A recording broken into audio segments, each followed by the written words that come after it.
আমি আপনাদের সম্মুখে পবিত্র কোরআন মাজিদ থেকে সূরাতুল আসর তেলাওয়াত করেছি।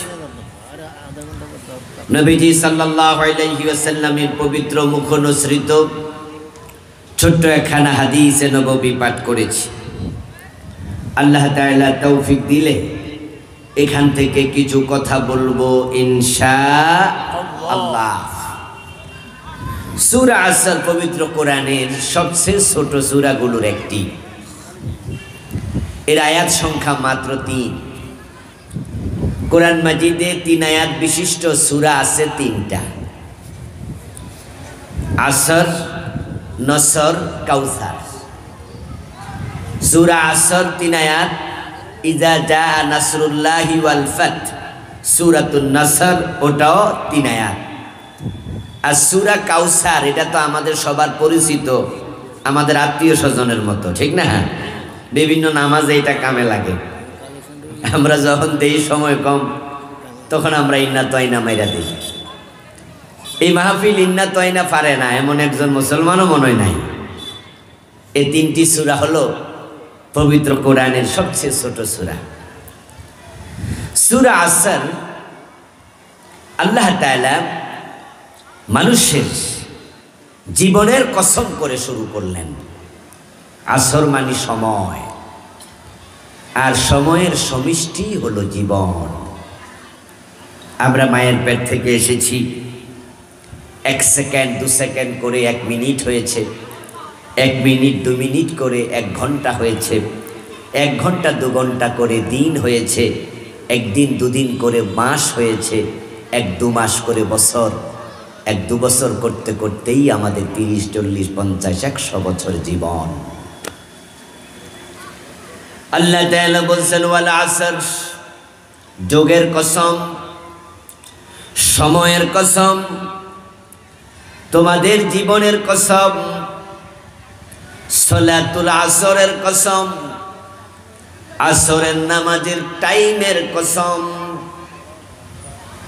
কসম করে আল্লাহ আবার বলেন ইন্নাল ইনসানা লাফি খুসর, নিশ্চয়ই মানুষগুলো ক্ষতির মাঝে নিমজ্জিত আছে।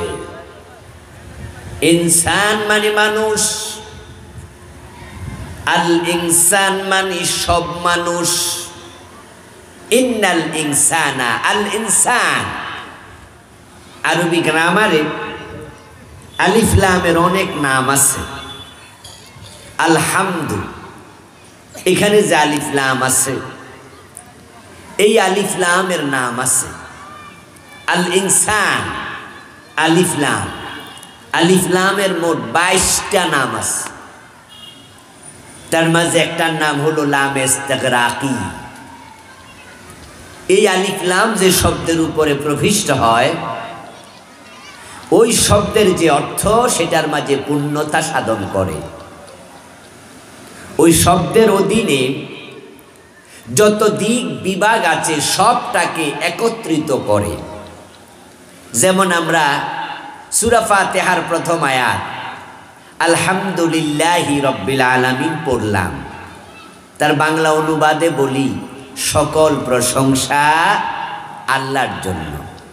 এই সকল শব্দটা কোথায় পাইলেন?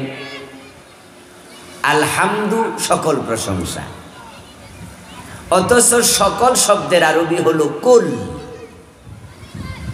অংশকে বলে জুজ। কুল মানে সব, তো এখানে তো কুল নাই।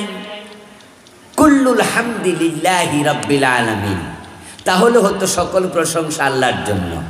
এখানে তো কুল শব্দ নাই, তো সকল অনুবাদটা পেলাম কোথায়?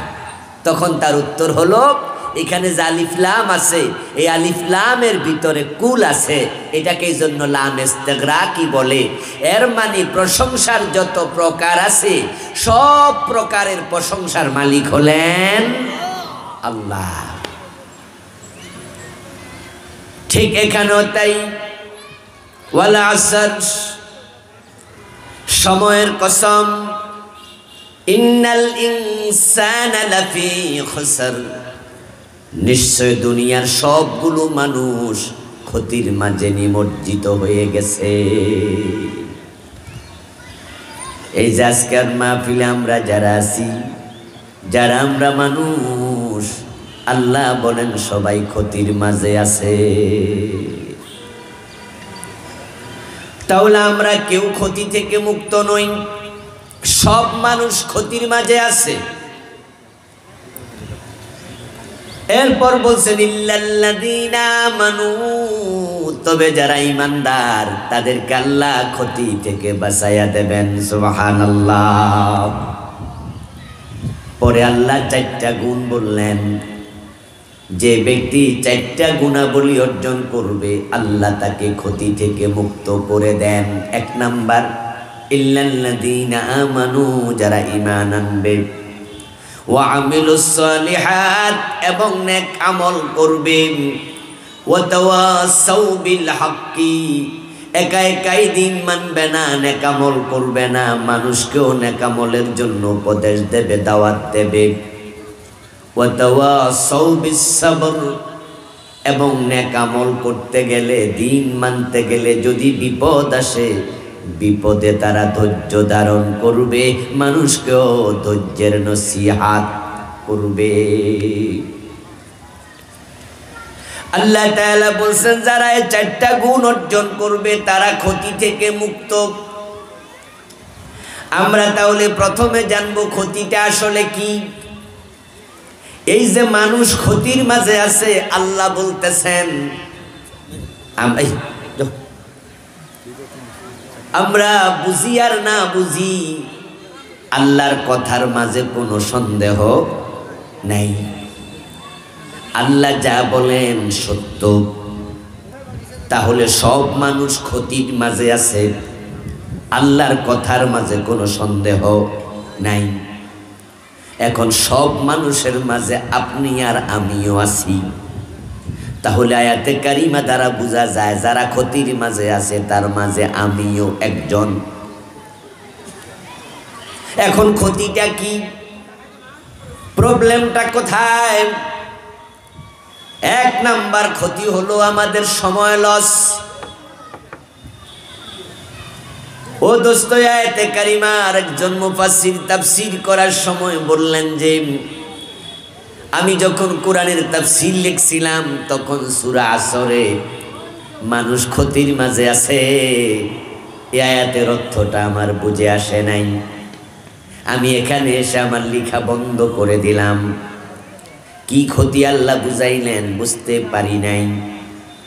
এর মাঝে একদিন আমি বাজারে গেলাম, মাছ বাজারে গিয়ে দেখি মাছের মাঝে বরফ দেওয়ার জন্য অনেক বরফ বিক্রেতা বরফ বিক্রি করছে। ইলিশ মাছে বরফ দেয়া লাগে, ঠিক না? আরো কিছু মাছ আছে, এগুলো বরফ দিয়েই রাখতে হয়। আপনারা জেনে থাকবেন যে ইলিশ মাছ নদী থেকে তোলার পরে বেশিক্ষণ আর বেঁচে থাকে না, উঠে লাফ দিয়ে মরে যায়। এগুলো যে সেই কক্সবাজার থেকে, মেঘনা নদী থেকে, চাঁদপুর থেকে আপনাদের মনোহর দিয়ে আসে। এমন ইলিশ মাছও আছে ধরার 3 মাস পরে, 5 মাস পরে, 6 মাস পরে বাজারজাত হয়, ধরে বরফের ফ্রিজে রেখে দেয়। মাছ বাজারে বরফ বিক্রেতা বরফ বিক্রি করছে, টেবিলের মাঝে তার বরফ রাখা। সে আওয়াজ করে বলতেছে, ও দোকানদারেরা, আমারে ক্ষতি থেকে তোমরা বাঁচাও, আমারে ক্ষতি থেকে তোমরা বাঁচাও। আমিও বাজারে গেলাম, ও বেটার আওয়াজ শুনে আমি আগালাম। কার আওয়াজ শোনা যায়? ক্ষতি থেকে বাঁচাও। যাইয়া দেখি বরফ বিক্রেতা আওয়াজ করছে। আমি তাকে জিজ্ঞাসা করলাম, ও মিয়া দোকানদার, বরফের বিক্রেতা, কি ক্ষতির মাঝে তুমি বললা, চিৎকার দিয়ে বলছো ক্ষতি থেকে বাঁচাও? বরফ বিক্রেতা তখন বলে, ও মিয়া তুমি কি বোঝো না, এই বরফটা যদি মাছ দোকানদারেরা না কিনে তাহলে তো 1 ঘন্টা 2 ঘন্টা পরে বরফটা গলতে গলতে শেষ, আমার তো ফুজিয়ে নাই। আর যদি তারা কিনে কাজে লাগায় তাহলে আমার ফুজিটা কমপক্ষে ফামু। এজন্য বলছি তোমরা এটা কিনে আমারে বাঁচাও, আমি ক্ষতির মাঝে পড়ে যাচ্ছি। তখন আমার আয়াতের অর্থটা বুঝে আসলো, আমাদের জীবনটা বরফের মতো প্রতিদিন ক্ষয় হয়ে যাচ্ছে। ওই বরফ বিক্রেতার বরফ যেমন প্রতি সেকেন্ডে কমছে, ক্ষয় হচ্ছে, 2-4 ঘন্টা পরে দেখা যাবে বরফটা আর নাই। আমরাও তো ঠিক তাই। মায়ের পেট থেকে আমরা দুনিয়ায় যখন আসি, আমাদের হায়াত ছিল 40, 50, 60, 70, 80 নির্ধারিত হায়াত। কিন্তু যখনই মায়ের পেট থেকে দুনিয়ায় এসে গেলাম, তখন আমাদের হায়াত কিন্তু আগেরটার নাই। প্রতিদিন আস্তে আস্তে করে কমতেছে। কমতে কমতে একটা দিন আসবে যখন আমি দুনিয়াতে আর নাই। এখন আল্লাহ যাকে যে কয়দিন হায়াত দিছে, ওই হায়াতটা কাজে লাগানো দরকার আছে না নাই? কিন্তু মানুষগুলো ক্ষতির মাঝে আছে। ক্ষতি মানে হলো অনেকে হায়াত কাজে লাগায় না, শুধু ঘুমায়া ঘুমায়া ফজর কাজা, খেলতে খেলতে আসর কাজা, অফিস আদালতে জোহর কাজা, আবার গল্প গুজবে মাগরিব এশা কাজা। এমন লোকও আছে না নাই? ও দোস্ত, যারা 5 ওয়াক্ত নামাজ একদিন পড়ে না, আমি বলবো পুরাটা দিন তার লস কেটে গেল। যে নামাজ পড়ে নাই সে দিনটাকে কাজে লাগায় নাই। যে রমাদান পেল রোজা রাখে নাই, সে রোজার মাসটাকে কোনো কাজে লাগায় নাই। ও প্রিয় ভাইরা, মায়ের পেটে আমরা যখন ছিলাম তখনই আমাদের সবার হায়াত নির্ধারণ করা হয়ে গেছে। আমরা কেউ দুনিয়াতে ওই নির্ধারিত সময়ের বেশি 1 দিন, 1 মিনিট, 1 সেকেন্ডও থাকতে পারবো না। সবাইকে চলে যেতে হবে, যেতে যেহেতু হবে, তাই হায়াত যতদিন আসে সময়টাকে নাজাতের জন্য কাজে লাগাতেই হবে। এই হলো একটা ক্ষতি। আরেকটা ক্ষতি হলো দুনিয়াদারি। হযরত আবু বকর সিদ্দিক রাদিয়াল্লাহু তাআলা নূর একজন কাফের বন্ধু ছিল। ঈমান আনার আগে একসাথে ব্যবসা করতেন।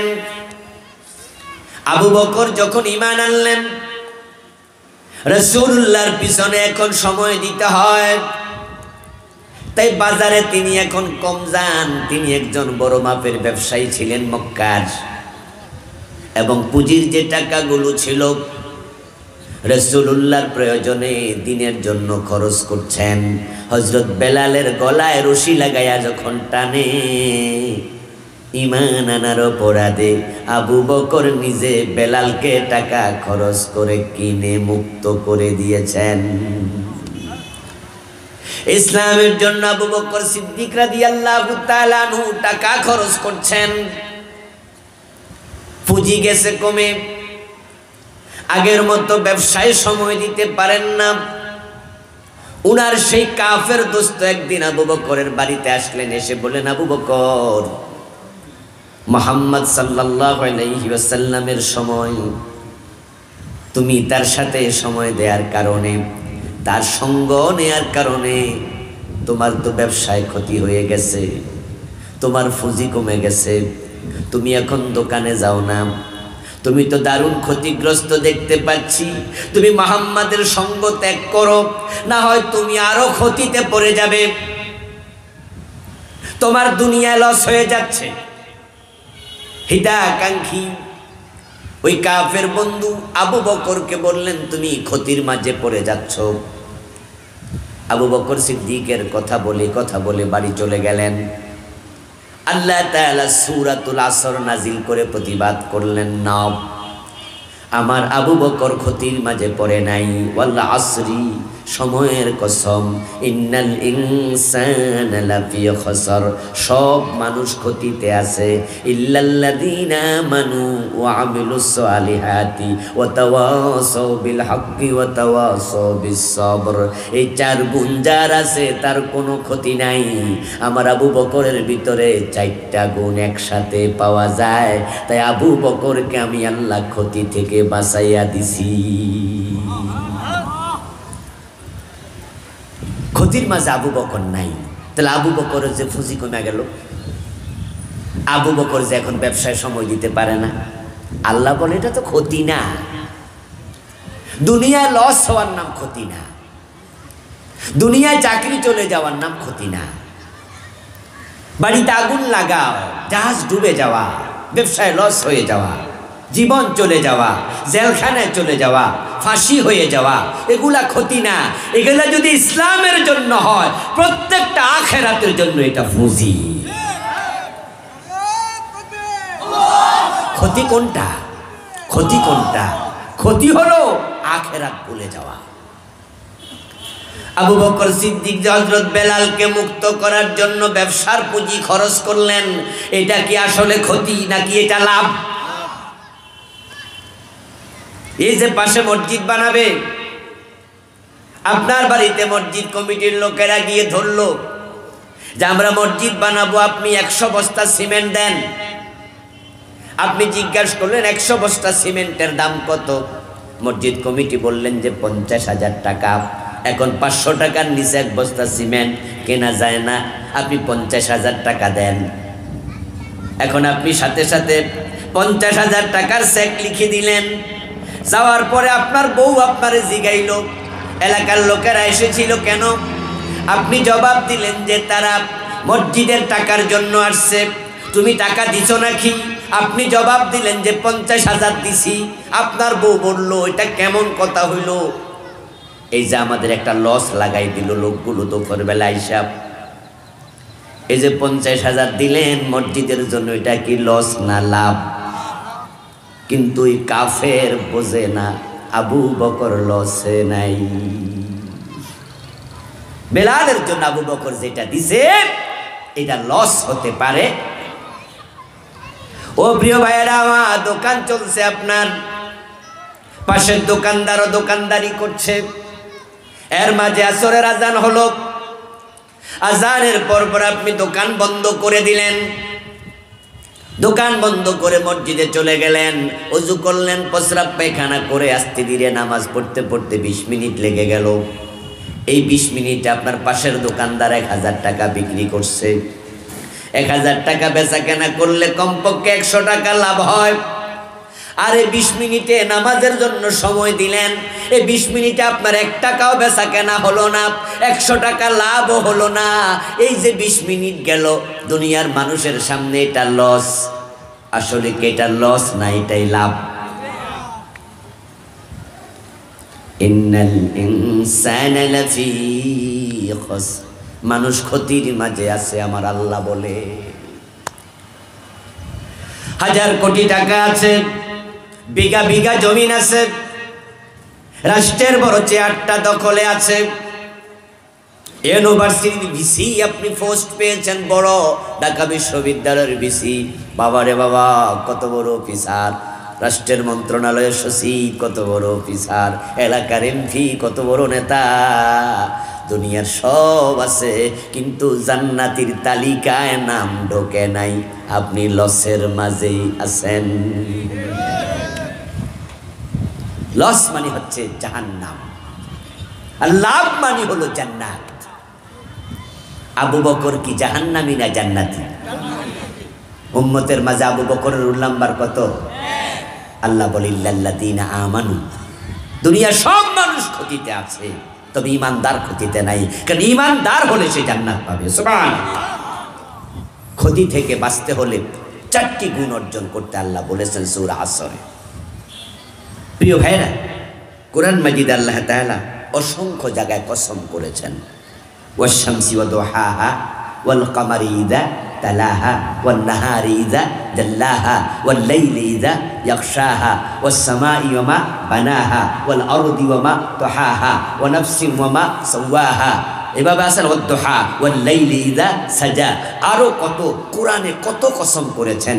সূরা আসরের পরে আর কোনো কসম নাই। কোরআন মাজিদের সর্বশেষ কসম হলো আসর। ও দোস্ত, আসরের কসমটা বড় ইম্পর্টেন্ট কসম, কারণ আমরা আমাদের পুরা জীবন নিয়ে ব্যস্ত আছি।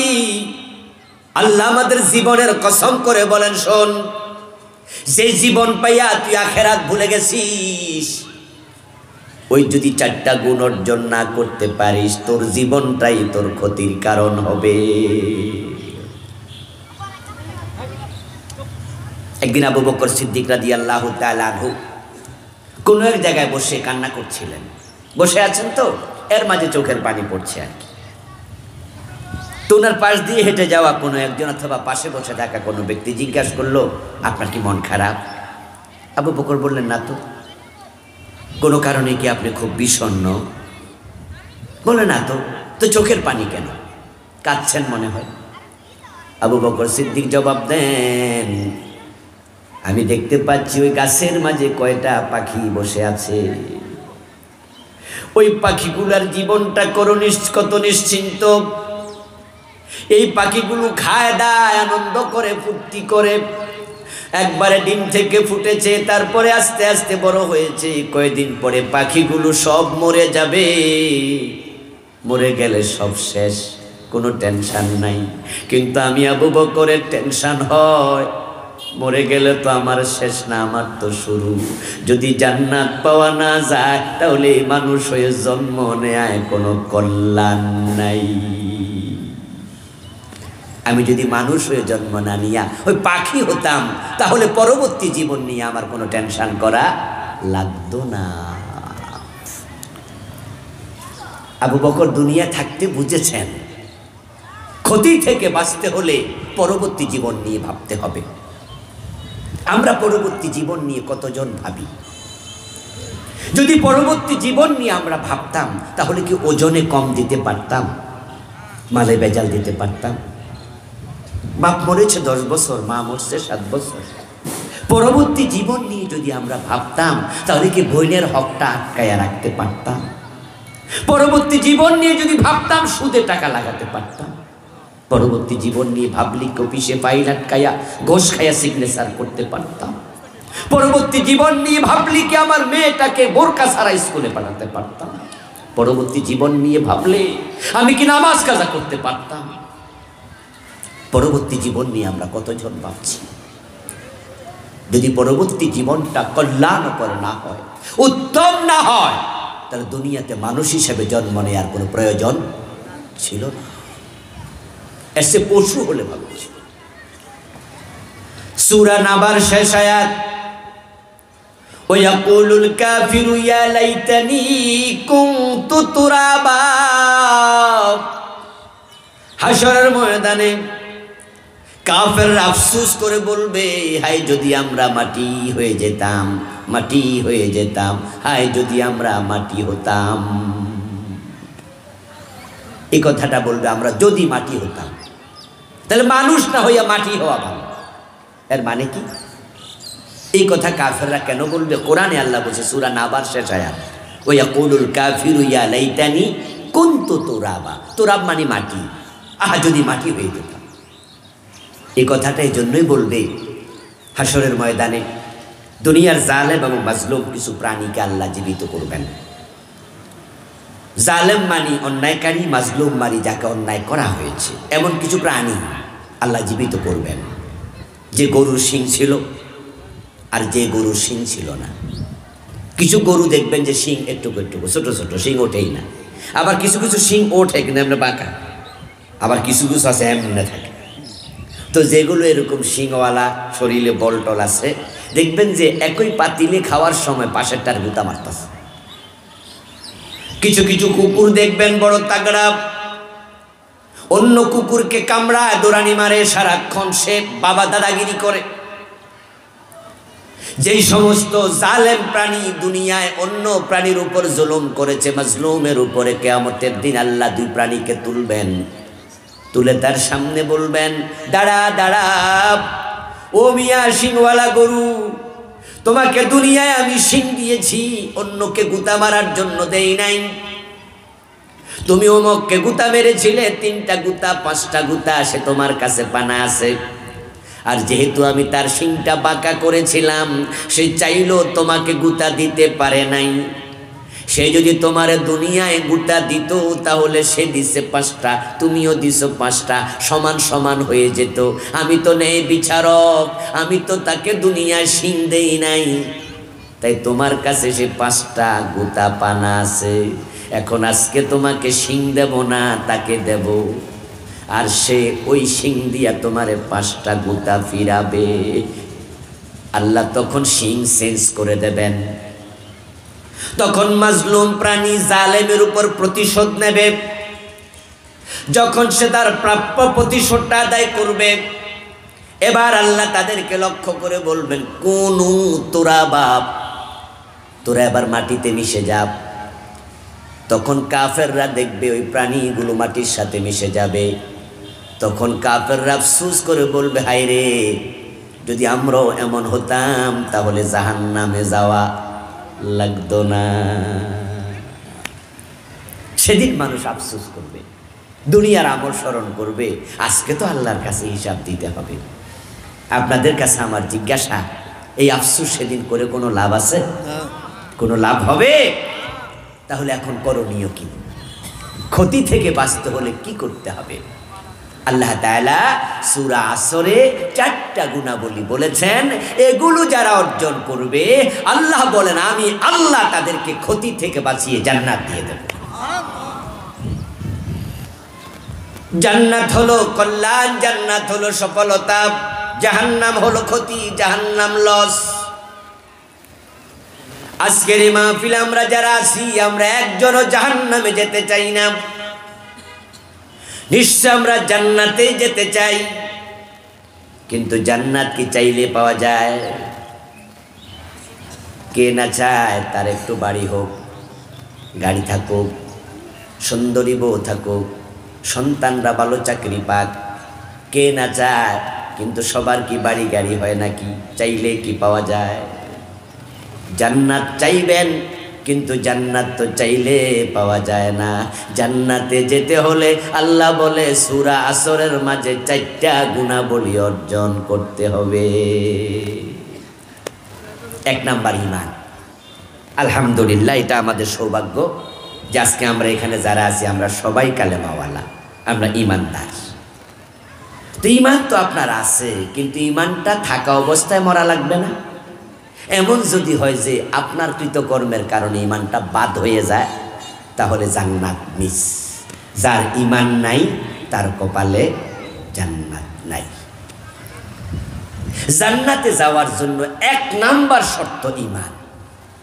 ইব্রাহিম আলাইহিস সালামের বাবা আজর নবীর বাপ, কিন্তু ঈমান নাই, তাই আজর জান্নাত পাবেন না। নূহ আলাইহিস সালামের ছেলে কেনান নবীর পুত্র, কিন্তু ঈমান নাই, কেনানের কপালে জান্নাত নাই। রাসূলুল্লাহ সাল্লাল্লাহু আলাইহি সাল্লামের আপন চাচা আবু তালেব, যিনি নবীজিকে 42 বছর সঙ্গ দিছে, একসাথে কোলে পিঠে করে মানুষ করছে, কিন্তু আবু তালেব জাহান্নামী, সহিহ বুখারীর riwayat। কারণ আবু তালেব ঈমান গ্রহণ করেন নাই। ঈমান না থাকলে ইব্রাহিমের বাপের জান্নাত নাই, নূহ নবীর ছেলের জান্নাত নাই, বিশ্ব নবীর চাচার জান্নাত নাই, লূত নবীর বউয়ের কপালে জান্নাত নাই। আর আপনি আর আমি কেডা?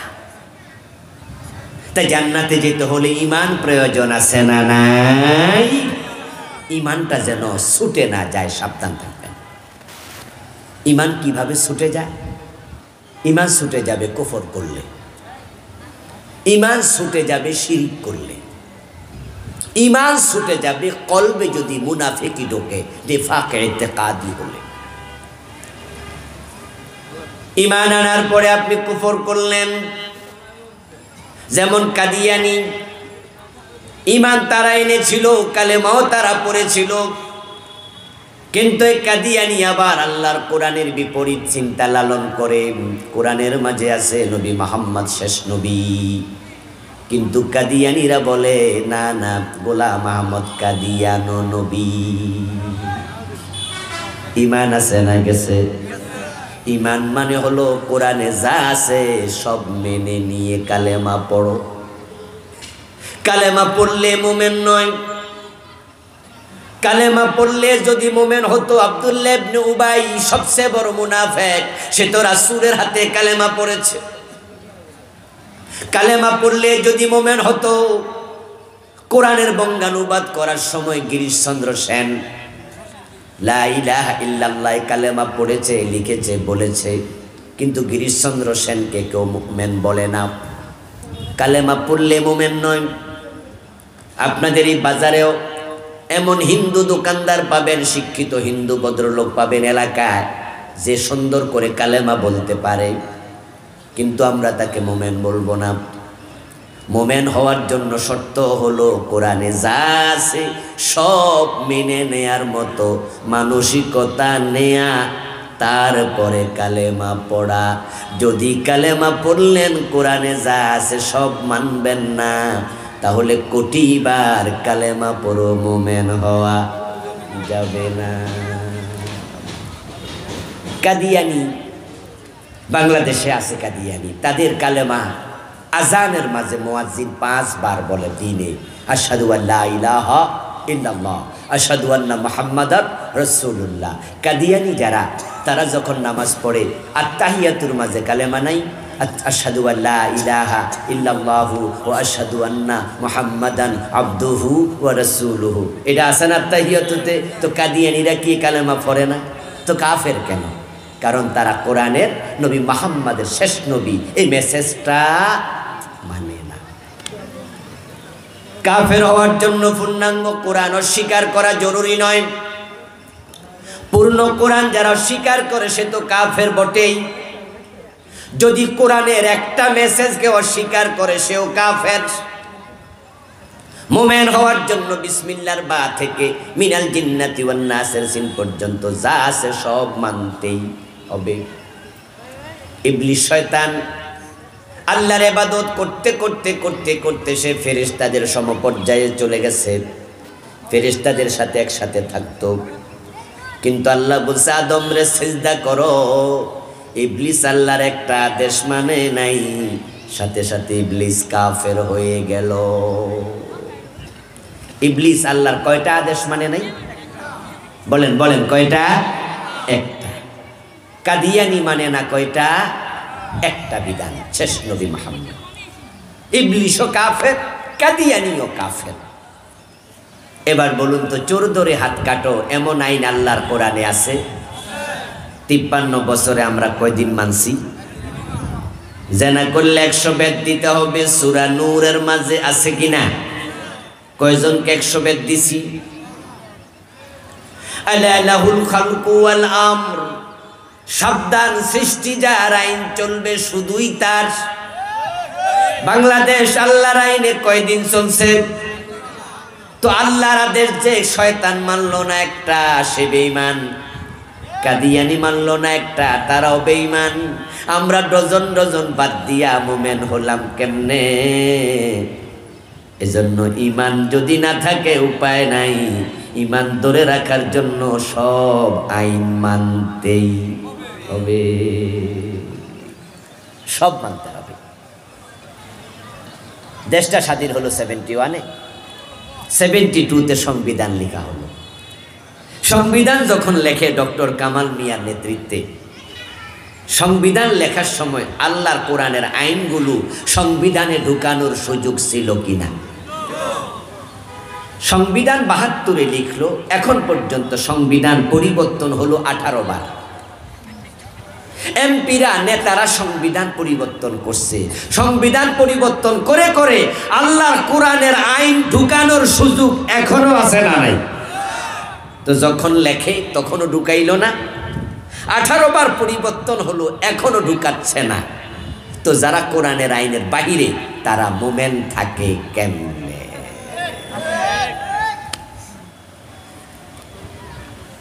কালেমাওয়ালা অনেক, ঈমানওয়ালা নাই, ঈমানওয়ালা কম। এই জন্য নবীজি মুহাম্মদ সাল্লাল্লাহু আলাইহি সাল্লাম বলছি, ইয়াতি আলান নাসি জামানুন ইয়াজতামিউনা ফিল মাসাজিদি লাইসা ফীহিম মুমিনুন। এই বাইটান দন্তে দেখ, নবীজি বলছেন ইয়াতি আলান নাসি জামান, মানুষের কাছে একটা জামানা আসছে, আসবে। ইয়াজতামিউনা ফিল মাসাজিদ লাইসা ফীহি মুমিন।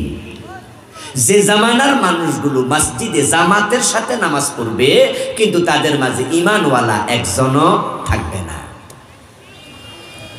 মানুষ নামাজ পড়বে, রোজা রাখবে, কিন্তু ঈমান নাই। ঈমান যদি না থাকে নামাজ রোজার কোনো দাম আছে? কুফর, কুফর, কুফর জঘন্য জিনিস। কুফর থাকলে সব শেষ। কুফর নিয়ে আমি বই লিখছি।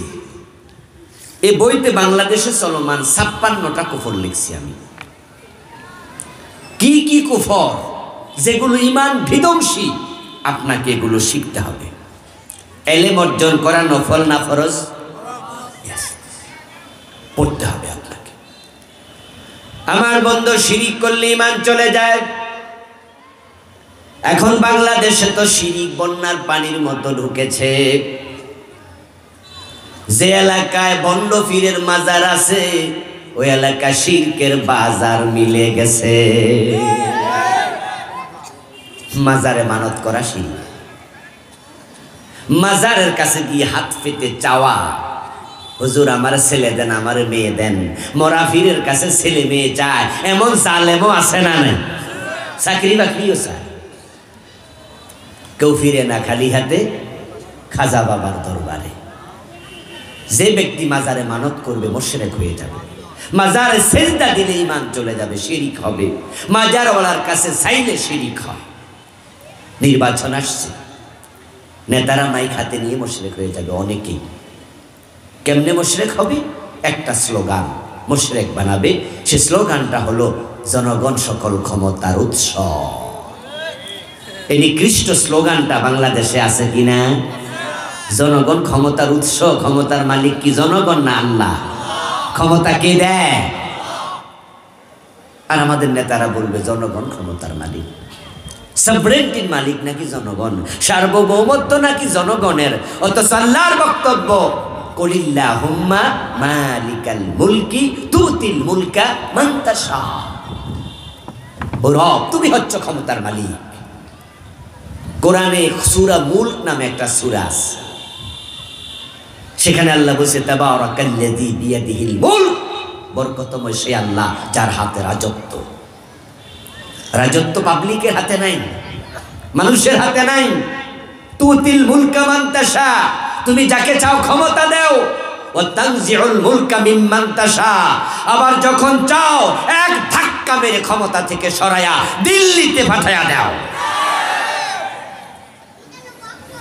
ক্ষমতা ছিনিয়ে নিতে তোমার একদিনও লাগে না, সামান্য সময় লাগে, তছনছ করে ফেলো। ফেরাউন যখন পানিতে ডুবে মরেছে পানিতে ডুবে, তখন ফেরাউন কি পদত্যাগ করছিল? ক্ষমতায় ছিল না। ডুবাইতে আল্লাহর কতক্ষণ লাগছে? সামান্য। পাবলিকের হাতে ক্ষমতা নাই। ওনারা তো বলেছিলেন ভিশন 2041, বলছিল তো 2041 ভিশন ঘোষণা করছে 2041।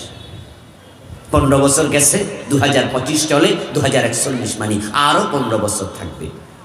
প্ল্যান ছিল অনেক দিনের, সাজাইছে সেভাবে। একটা কনস্টেবল নিয়োগ দেওয়ার সময় দল যাচাই করেছে, একটা চৌকিদার বানানোর সময় দল যাচাই করেছে, সেনাবাহিনীর অফিসার দল যাচাই করেছে।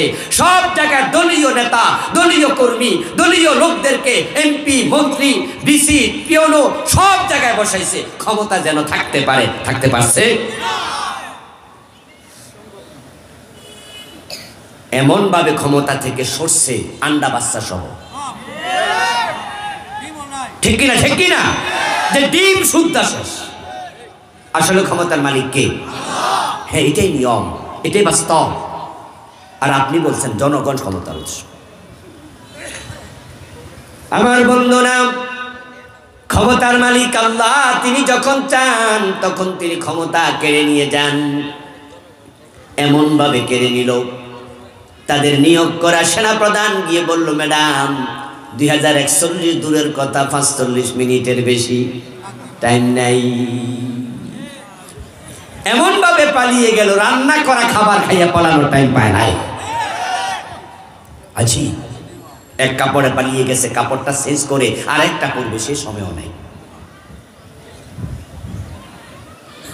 আর ডক্টর ইউনুস মিয়া যে আজকে বড় চেয়ারে বসে আছে, সে কি 5 তারিখের আগে ভাবছিল চেয়ারে বইব? স্বপ্নেও তো কল্পনা করেন, ভাবেও না। আল্লাহ তাআলা এগুলো দেখাইয়া বুঝা, তোরা শিরিক করিস না, ক্ষমতা কার হাতে? আমার বন্ধু, যখন হিন্দুদের দুর্গা পূজা আসবে, আবার কিছু মুসলমানের সন্তান শিরিক করা শুরু করবে, ছাগলের 3 নাম্বার বাচ্চার মতো উলালে লাফাইয়া মুশরিক হয়।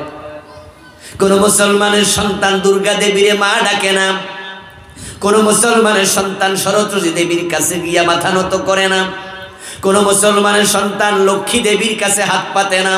কিন্তু তারা মুশরিক একটা স্লোগান দিয়া, অপ্রয়োজনীয় স্লোগান দিয়েছে। এটা আমাদের বইয়ে সিলেবাসে পর্যন্ত প্রাইমারিতে ঢুকাইয়া দিছে। ওই স্লোগানটা বিশ্বাস করলে ঈমান চলে যাবে। জঘন্য স্লোগান, সেটা হলো ধর্ম যার যার, উৎসব সবার। আল্লাহর কোরআনের 180 ডিগ্রি উল্টা স্লোগান। কোরআনে আল্লাহ স্লোগান শিখিয়েছে, লাকুম দীনুকুম ওয়ালিয়া দীন। স্লোগান কাকে বলে? যেটা জোরে বলে। আল্লাহর কালেমা কালিমাতুল্লাহ হিয়াল উলিয়া। আল্লাহর কালামের সে শক্তিশালী কোনো কালাম নাই। আল্লাহ শিখাচ্ছে স্লোগান, লাকুম দীনুকুম, তোমাদের ধর্ম তোমাদের, ওয়ালিয়া দীন, আমার ধর্ম আমার। বলুন তো, তাদের ধর্ম আমাদের ধর্ম এক না আলাদা? তাহলে স্লোগান হবে ধর্ম যার, উৎসব তার। ওদের ধর্ম ওরা মানুক, আমাদেরটা আমরা মানব। কিন্তু না, খেসরি পাকাই দিছে, ধর্ম যার যার, উৎসব। আস্তাগফিরুল্লাহ। আমার প্রিয় ভাইয়েরা, শিরক নিয়ে আমি আলাদা বই লিখেছি, এ ছোট্ট বই। এই বইতে বাংলাদেশে চলমান 29টা লিখছি। আমার ড্রাইভারের কাছে বই আছে, নেবেন যাওয়ার সময়। ছোট ছোট বই, খুব প্রয়োজনীয়। ঈমান যদি বাঁচাতে চান, শিরিক করা যাবে না। কত রকমের শিরিক ঢুকেছে। ইল্লাল্লাযীনা আমানু, ঈমান রাখো, ঈমান, ওয়া আমিলুস সালিহাত। এরপর হলো ঈমান হলে চলবে না, নেক আমল করতে হবে। নেক আমল মানে কি? শুধু নামাজ রোজা? ভুল বুঝেছেন। নেক আমল মানে হচ্ছে মা আতাকুমুর রাসূলু ফাখুযুহু ওয়া মা নাহাকুম আনহু ফান্তাহু। রাসূল যা করতে বলেছেন করো, যা ছাড়তে বলেছেন ছাড়ো। এই দুইটার সমন্বয় হলে তার নাম হলো নেক আমল। নামাজও পড়বেন, সুদেও টাকা লাগাবেন, এটা নেক আমল হতে পারে না। এই যে আমার সামনে মাইকের মাউথ স্পিচ আছে, এখান দিয়ে তার বের হয়েছে, তারপরে মেশিন হয়ে এটা ব্যাটারিতে চলে গেছে। ব্যাটারির দিকে তাকায়া দেখবেন যে সেখানে সংযোগ আছে দুটা, একটা পজিটিভ আর একটা নেগেটিভ। যখন লাইট জ্বলে ঘরের মাঝে, দেখবেন লাইটের ভিতরেও সংযোগ আছে দুটা, একটা লাল তার আর একটা ভিন্ন কালার, নেগেটিভ পজিটিভ। যদি আপনি একটা তার খুলে দেন, তাহলে কি মাইকের আওয়াজ হবে? লাইট কি আলো দেবে? আপনি নামাজও পড়বেন, সুদও খাবেন, আপনি জান্নাত পাবেন না। নেক আমল মানে হচ্ছে যা করণীয় করো, যা বর্জনীয় ছাড়ো। ফরজ তরক করো না, হারামের কাছে যেও না। হাদিসে আসছে, সুদ খেলে 73টা গুনাহ, সবচেয়ে ছোটটা হলো নিজের মায়ের সাথে জেনা। मैंने कला दी रहा हमारी बाप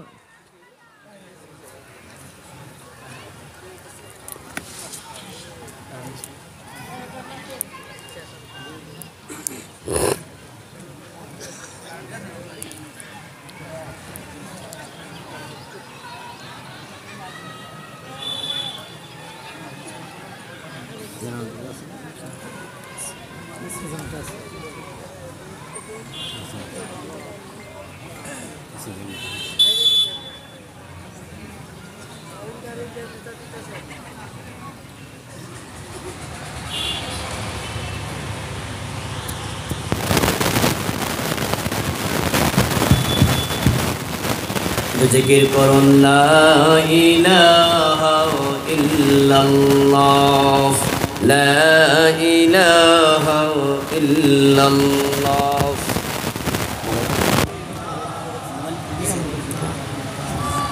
লা ইলাহা ইল্লাল্লাহ লা ইলাহা ইল্লাল্লাহ লা ইলাহা ইল্লাল্লাহ মুহাম্মাদুর রাসূলুল্লাহ।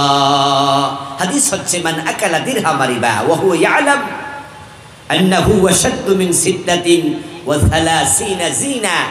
নবীজি বলছেন যে ব্যক্তি জেনে শুনে 1 টাকা সুদ খায় তার আমল নামায় 36 বার জিনার গুনাহ লেখা হয়। যারা সুদ খাচ্ছেন আপনি জেনাকারী, সাধারণ জেনাকারী নয়, মায়ের সাথে জেনাকারী। ঘুষ খাচ্ছেন, মানুষের হক নষ্ট করছেন, ক্ষতি থেকে বাঁচতে চান, ক্ষতি মানে জাহান্নাম। ক্ষতি থেকে বেঁচে লাভে উঠতে চান, লাভ মানে জান্নাত। রাসূল বলছে মান কাতা মিরাসা ওয়ারিসিহি কাতা আল্লাহু মিরাসাহু মিনাল জান্নাহ। যে ব্যক্তি ওয়ারিসের হক কেটে নেয়, বোনের হক দেয় না, ভাইয়ের হক দেয় না, রাসূল বলেন আল্লাহ তার জান্নাতের হক কেটে নেবে। কিসের জান্নাত? মান আখাযা শিবরাম মিনাল আরদি যুলমা ফাইন্নাহু তাওয়াক্কুহু ইয়াওমাল কিয়ামাতি মিন সাবঈ আরদিন। জোর করে অন্যের জমি দখল করছেন, জাল দলিল করছেন, ক্ষমতার প্রভাব খাটিয়ে বাজারে তার জমিতে 3 হাত ঠেল্লা ওয়াল তুলে ফেলেছেন, পারলে ঠেকাও, ক্ষমতা আমার। রাসূল বলে জমিনটাকে 7 গুণ বড় করে কিয়ামতের দিন তোমার গলার মাঝে আল্লাহ ঝুলাইয়া দেবে, সেদিন ঠেকাবে কে? আখিরাতে বিশ্বাসী মুসলমান সীমা লঙ্ঘনকারী হয় না।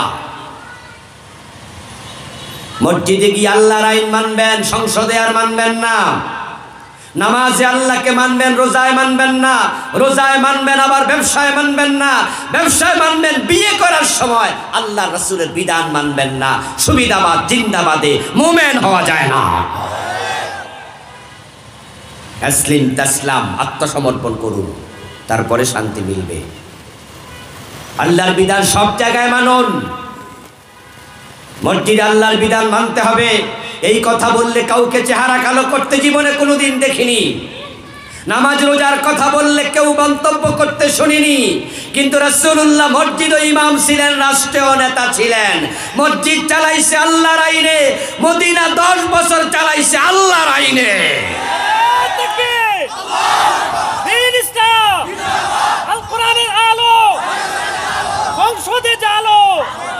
রাসূল যদি মসজিদ আল্লাহর আইনে চালাতে পারে, আর আপনারা মসজিদে ঢোকার সময় ডান পা দিয়ে ঢোকেন, রাসূল শিখাইছে। নবীজি সাল্লাল্লাহু আলাইহি সাল্লাম বাম পা দিয়ে বের হয়েছেন, রাসূল বের করেছেন বাম পা, আমরাও বের করি বাম পা। রাসূল আল্লাহু আকবার বলে নামাজ শুরু করেছে। আওয়ামী লীগ নাই, বিএনপি নাই, জাতীয় পার্টি নাই, নিজাম ইসলাম নাই, জামাত ইসলাম নাই, দল নাই, মতবাদ নাই, কারো কোনো চিন্তা নাই, ইখতিলাফ নাই, সবাই বলে আল্লাহু আকবার। কেন নামাজের শুরুতে আল্লাহু আকবার বলো? উত্তর আমার রাসূল শিখাইছে। তো রাসূল তো মদিনা কোরআন দিয়ে চালায়, এইটাও শিখাইছে। ওখানে দল টানো কেন? দেশ চালানোর সময় তোমার দলকে প্রাধান্য কেন দাও? আমার বন্ধু, মসজিদের কোন ইমাম যদি আল্লাহু আকবার বলে নামাজ শুরু না করে, ওই ইমামের পিছনে আমরা নামাজ পড়তে রাজি হব না। আমরা বলবো তাকবীরে তাহরিমা ফরজ। ফরজ তরক করলে নামাজ হয় না। মাগরিবের নামাজ 2 রাকাত পড়ে ইমাম যদি সালাম ফিরিয়ে দেয়, আমরা পিছন দিয়ে লোকমা দেব। ইমামকে আমরা বুঝাবো রাসূল 3 রাকাত পড়েছেন মাগরিব, আপনি 2 রাকাত পরে সালাম ফিরাবেন, আমরা এটা মানি না। ইমাম 3 রাকাত পড়তে হবে। ইমাম যদি মাগরিবের ফরজ 3 রাকাত পড়তে রাজি না হয়, ওই ইমাম মসজিদে আমরা রাখবো না। সুতরাং আল্লাহর আইনে যারা দেশ চালাতে চাইবে না, ওই নেতাও আমরা রাখতে চাই না। আমার ভাইয়েরা, মসজিদের ইমাম পরিবর্তন করা হয়, ইমামরে লোকমা দেয়া হয়। আল্লাহর আইন না মানলে ইমাম আপনার দরকার নাই। দেশ আল্লাহর আইনে চলবে না, এমন নেতাও আমাদের প্রয়োজন নাই। এই আদর্শ আপনার ভিতরে কেন ধারণ করতে পারেননি? মসজিদের ভিতরে আল্লাহর আইন, রাসূলের আইন মানবেন, বাইর হইলে আর মনে থাকে না, চলবে না সব। এটার নাম নেক আমল না, নেকামল হলো যা করণীয় করো, যা বর্জনীয় তা বর্জন করো। একটা তার ছুটাইয়া দিলে আর একটা দিয়ে চলে না, দুটা লাগবে। ওয়াতাওয়াসাউ বিল হক, তৃতীয় নাম্বার গুণ হলো যেই হক কথাগুলো আমরা বলছি এতক্ষণ পর্যন্ত, এগুলো একা একা আমল করলে চলবে না, এগুলো সমাজেও ছড়াইয়া দিতে হবে। এজন্যই তো সাহাবারা রাসূলের ইসলাম নিয়ে তামাম পৃথিবীতে ছড়াইয়া পড়ছে। আল্লাহর হাবিব বিদায় হজের ভাষণে বলেছিলেন, ফালিউবাল্লিগ শাহিদুল গায়বা, তোমরা যারা আজকে আমার সামনে উপস্থিত আছো, আমার কথাগুলো অনুপস্থিতদের কাছে পৌঁছিয়ে দিতে হবে। বাল্লিগু আন্নী ওয়ালাউ আয়া, আমার একটা মেসেজ যার কাছে, ও উম্মত আমি দায়িত্ব দিলাম, তুমি মেসেজটা অন্যের কাছে পৌঁছিয়ে দাও। সেই আমান থেকে শাহজালাল রহমতুল্লাহ আলাই এই দ্বীনের দাওয়াত নিয়ে যদি বাংলাদেশ পর্যন্ত না আসতো, হয়তো বাংলাদেশে আমরা ইসলামের দাওয়াত পেতাম না।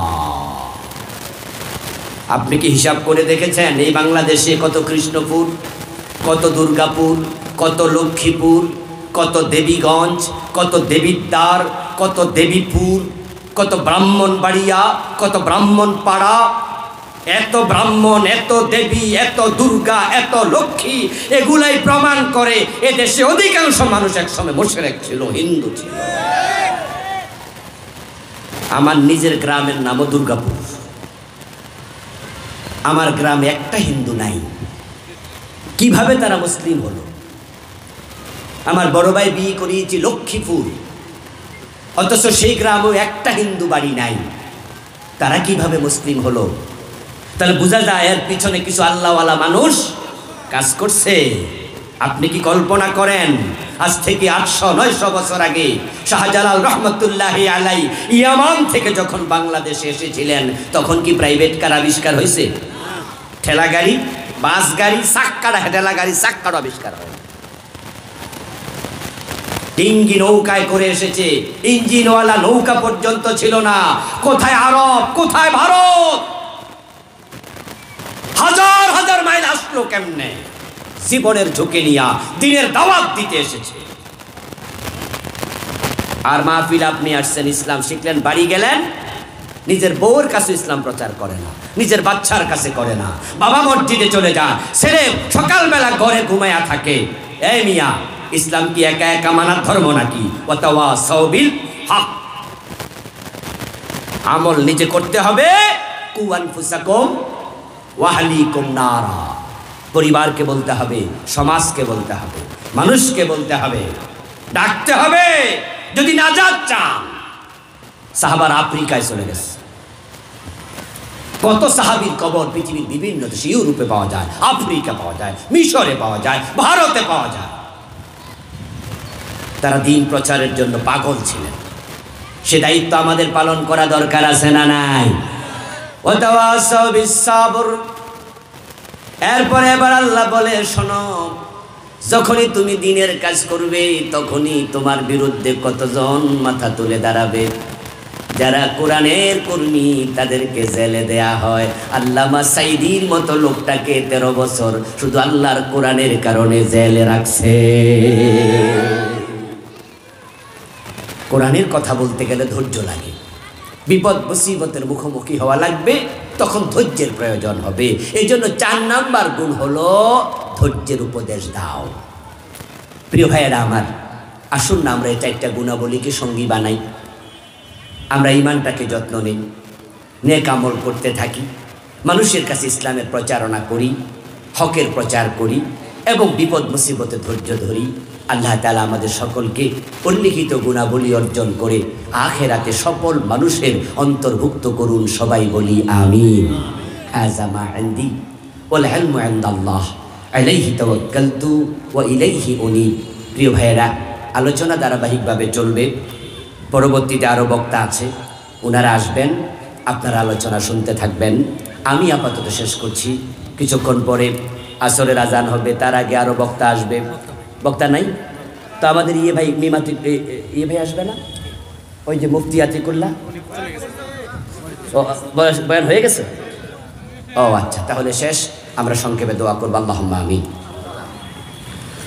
আলহামদুলিল্লাহি রাব্বিল আলামিন ওয়াসসালাতু ওয়াসসালামু আলা নবিয়িনা মুহাম্মদ।